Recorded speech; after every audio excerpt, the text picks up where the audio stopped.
Fala galera, beleza? Ao ritmo de Ivete Sangalo, o nosso amor é canibal. Não entendeu nada? Então vem comigo que eu explico.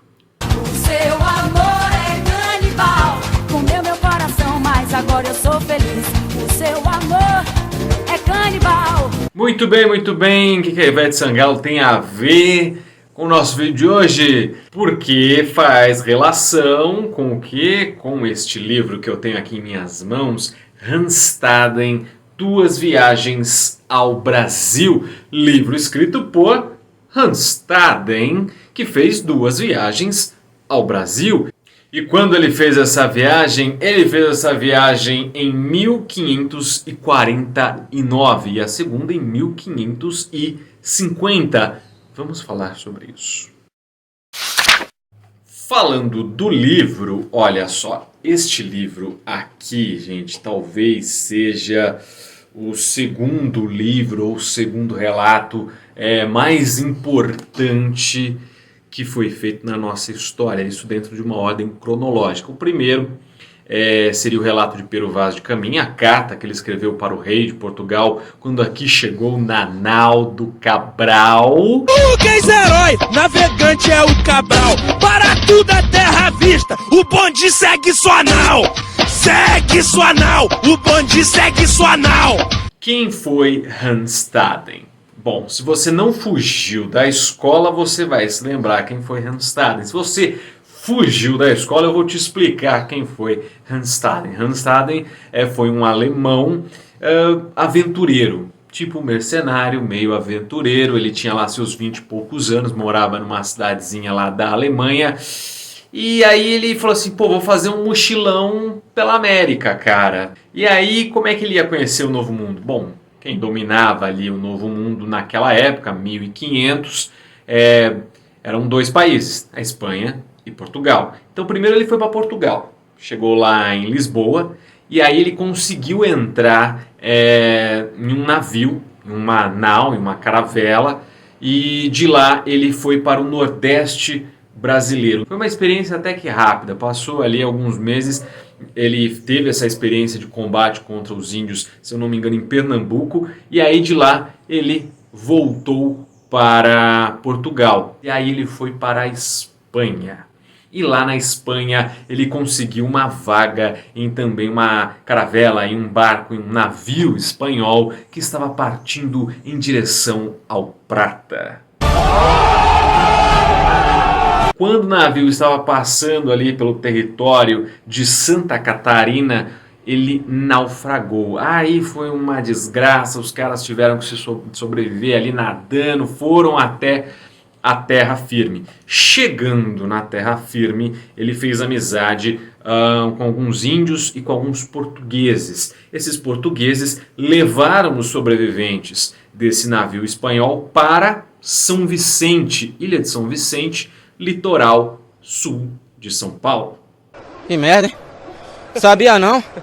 O Handstaden ele fez um acordo com os governantes portugueses ali. Ele ia servir durante 2 anos, se eu não me engano, em relação ali a um forte que existia.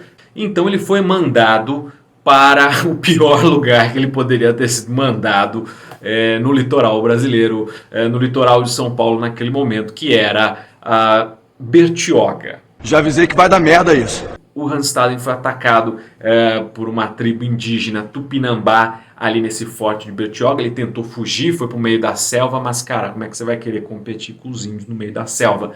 Não dava. Ele foi capturado pelos índios. 7, 8, 9 índios, 10 no pequeno lote. E a partir dessa captura de Handstaden pelos índios Tupinambás, começa o calvário dele, onde ele era ameaçado constantemente de ser comido. Os índios, eles capturavam os seus inimigos.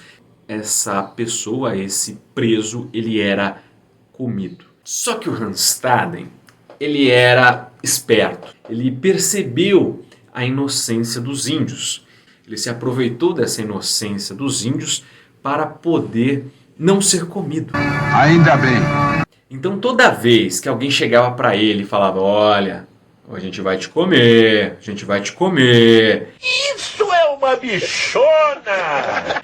Ele falava que o Deus dele iria castigar quem comesse algum pedacinho dele. E as pessoas ali, os índios, eles no princípio não acreditavam, só que coisas começaram a acontecer. Que coisas? Assim, coisas até simples. Por exemplo, o índio ficou doente. E aí os outros índios ficavam desesperados. Oh meu Deus, ele está doente, ele está doente. Aí iam lá e pediam para o Randstaden, nossa, ore para o seu Deus, para ele ficar curado. Aí o Randstaden ia lá e orava. E aí o índio ficou curado. E nisso eles viram que o Deus de Randstaden era poderoso. E eles começaram a temer o Deus de Randstaden, começaram a ter medo do Randstaden, de mexer com Randstaden. Nossa! E nessa toada sempre enrolando os índios, falando que o Deus dele era poderoso, e os índios acabaram não comendo o Randstaden. Esse livro aqui vai mostrar alguns percalços do Randstaden, também como ele se livrou dos índios, como ele conseguiu ir embora do cativeiro são e salvo com todas as suas partes ainda no corpo. E veja, é muito importante que a gente saiba que este livro foi escrito em 1500, lançado em 1557. Então ele é carregado de coisas daquela época, né? A gente está falando de uma época em que o Renascimento tinha acabado de começar, a Idade Média tinha ficado há pouco tempo para trás. Ai, que burro, dá 0 para ele. Muito interessante. Este livro, inclusive, ele tem as famosas xilogravuras, né? Aqui para ilustrar como era o Brasil naquela época, como eram as tribos naquela época. Muito interessante. Quando esse livro foi lançado, virou um fenômeno na Europa e por muito tempo ficou desconhecido aqui no Brasil, só foi realmente resgatado pelos brasileiros lá com o movimento modernista na década de 20. Legal! Tá certo? Espero que vocês tenham gostado do vídeo de hoje. Não se esqueçam de curtir o vídeo, de se inscrever no canal e também de me seguir lá nas redes sociais no @lendocomleão no Instagram. Beleza? Então é isso. Até a próxima.